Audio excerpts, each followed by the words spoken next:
All right, guys, so last night I watched the Daytona race, the night race, and I watched this guy beat this guy, which is okay because these are both my drivers. These are my favorite drivers, Kyle Larson and Ryan Blaney, which is Dave Blaney's boy.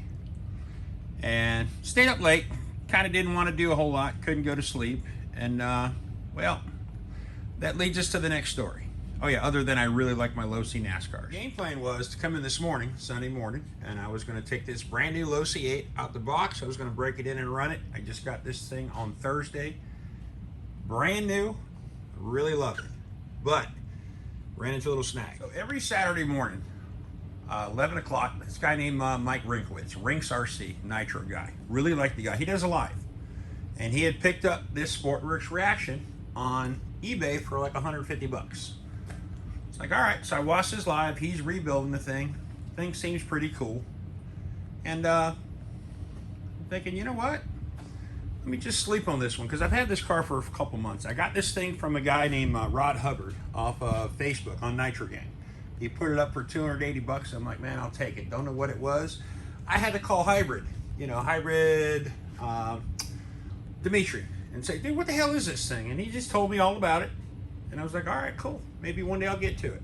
So I know Hybrid had done some videos on this thing, but it was a used one, and he had his issues with it. But nobody had ever taken a brand new one out of the box and got it running and did a drive on it. So based on that, guys, we're going to take this thing out the box, and we're going to see what it's all about. And the biggest thing, it's got a proprietary 7.4 volt NiCad battery for the starter, because this thing is on board start. If that battery charges up, we're going to run this thing. If not, we're going to scrap the project. We go fire up the low-C 8. So that being said, let's get her out of the box. All right, guys, so let's see what we got. Let's go ahead and cut the controller out.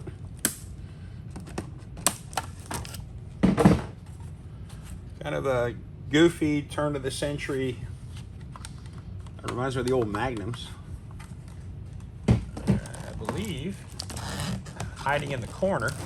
I don't know whether she's, oh, she is buried in there. So we're just gonna, you guys can see that I believe this is the NiCad. But she is taped up like she is not supposed to go anywhere. Now that is just the charger. Okay, here's our antenna. Pull that out the bottom of the box. Get that in. Now, ordinarily something like this I'd probably put on a Fly Sky, but Fly Sky, it's got reverse button and it's got the heat start button.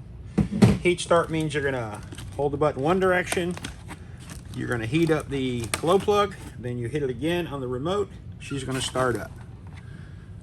Now let's get these body pins out, because I believe we have some very interesting tie wraps in the back that we can't really get to.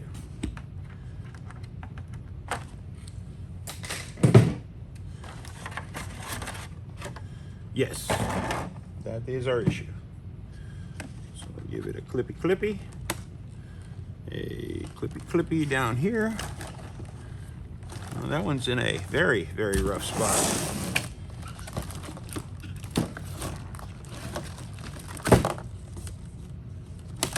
Got it. All right, so nothing else in there. Oh, gotta have an antenna strap because this thing is going to be FM.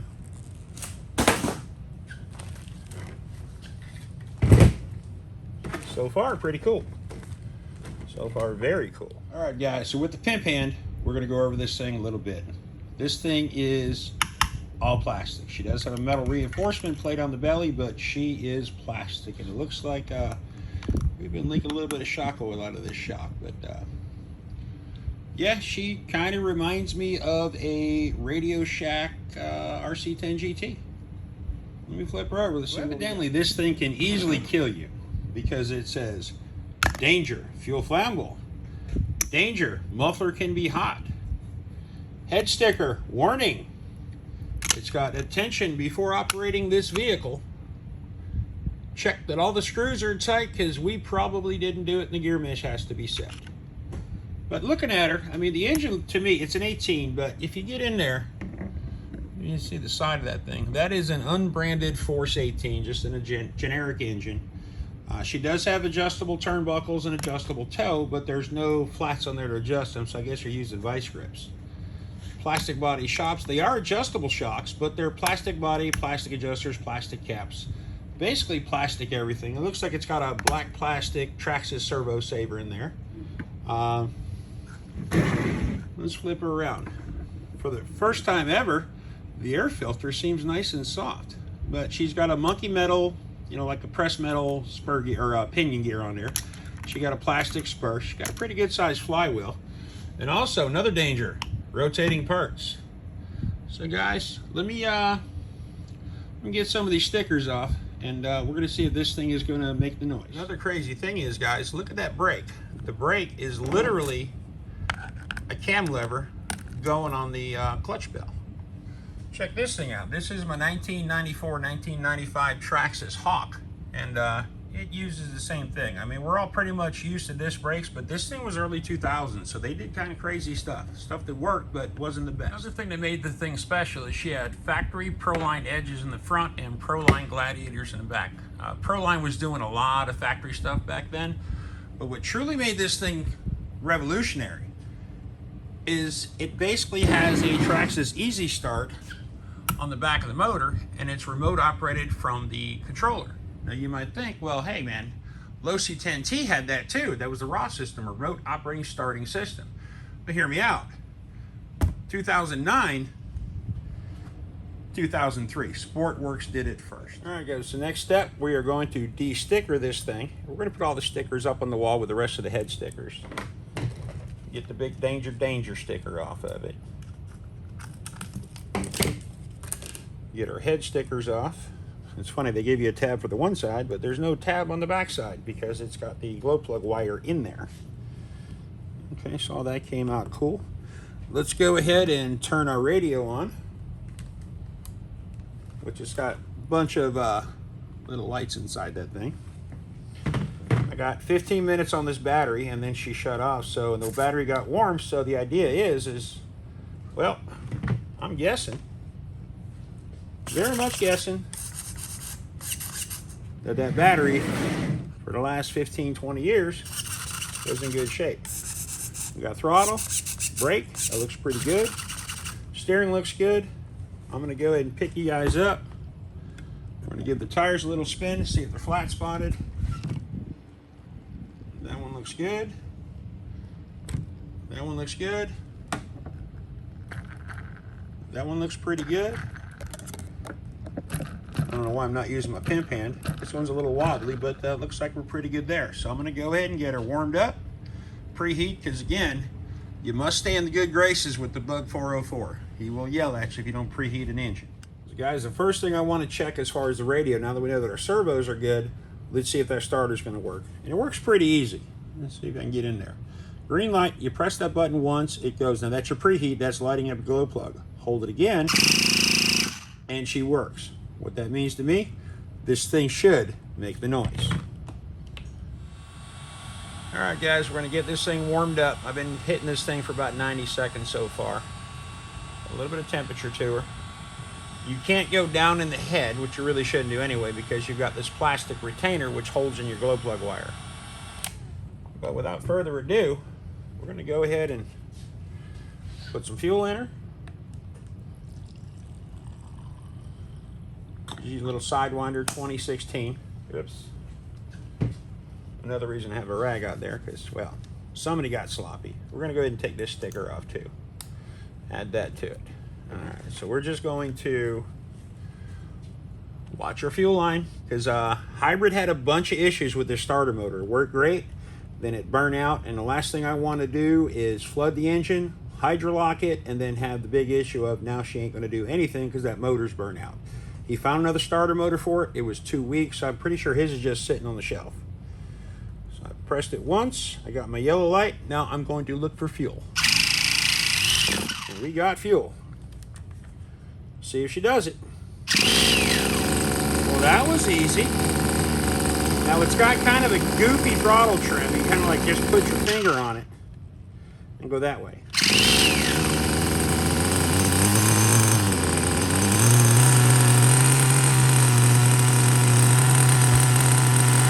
We're just going to idle through this tank and see what she does.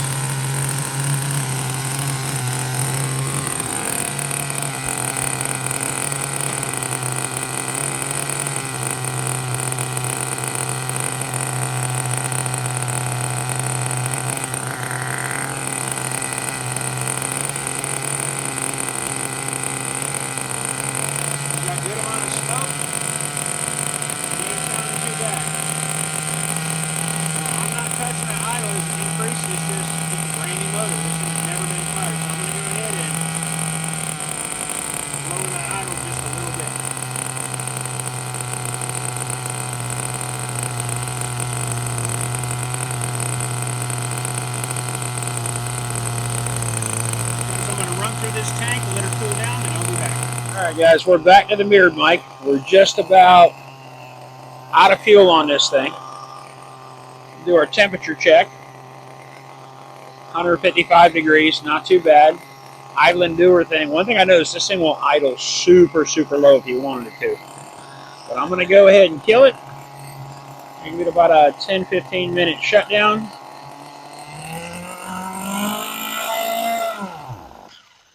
And then I'm going to run a second tank. All right, guys, so I wasn't paying attention, and tank 2 literally, how would you say, I ran it out of gas. No big deal. But she's idling good. Let me get a temperature check on her because she literally just shut off. 131 degrees, so she is still running fat and happy. And if you've ever wondered how much oil on break-in that these things can do,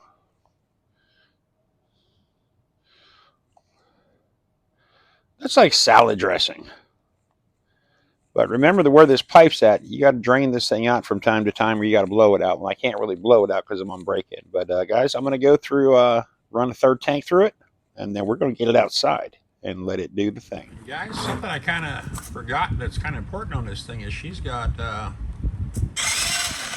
electric reverse on the transmitter, which is kind of cool.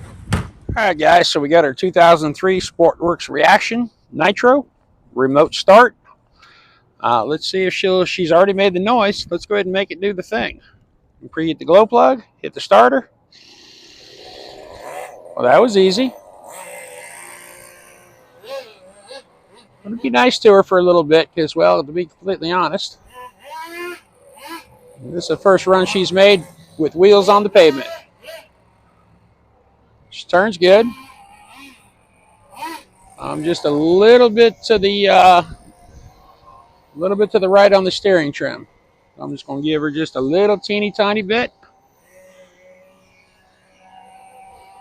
Now she's going nice and straight.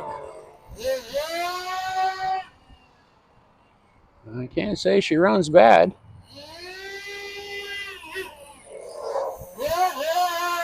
She does spin the tires well on a slide. I'm going to keep her a little bit closer so you guys can see her a little bit better.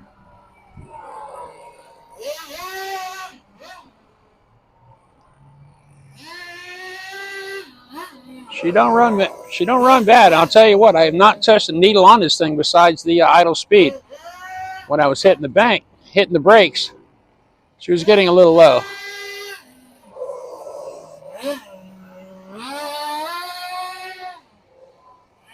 She's a good slider.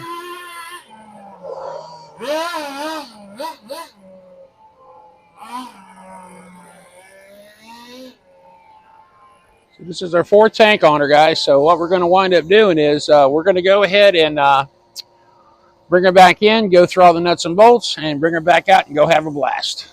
All right, guys, so I had a right rear wheel loosen up and the slipper loosen up a little bit. So let's fire her back up and see what she does.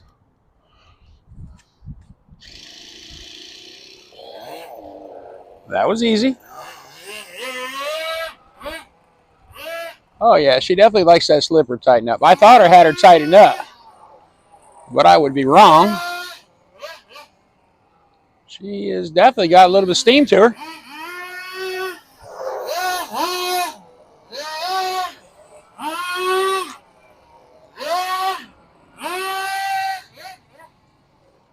don't want to open her up all the way, but can't be mad at the way she's doing it right now. All right, guys. Well, there you have it. Sportwerks Sport Reaction. All right, guys. So here's my thoughts on this thing. I honestly thought it was going to suck because when I got it, I called Hybrid, and he's like, "Yeah, it's got a kind of a a very unique starting system on it. It's got 5-wire servos, which is kind of weird. A couple proprietary things on this thing, a lot of plastic. But I'll tell you what, guys." Buying it new, it seems really good. She got plenty of power. She fires right up off the remote. She got a built-in fail-safe on her. She doesn't look half bad. Kind of goofy colors, but she's got good tires on her. She handles really good. I'll give her that. So guys, on my rating system of 1 out of 10, I'm going to give this thing a solid 7.5 because she is definitely making the noise and doing the thing.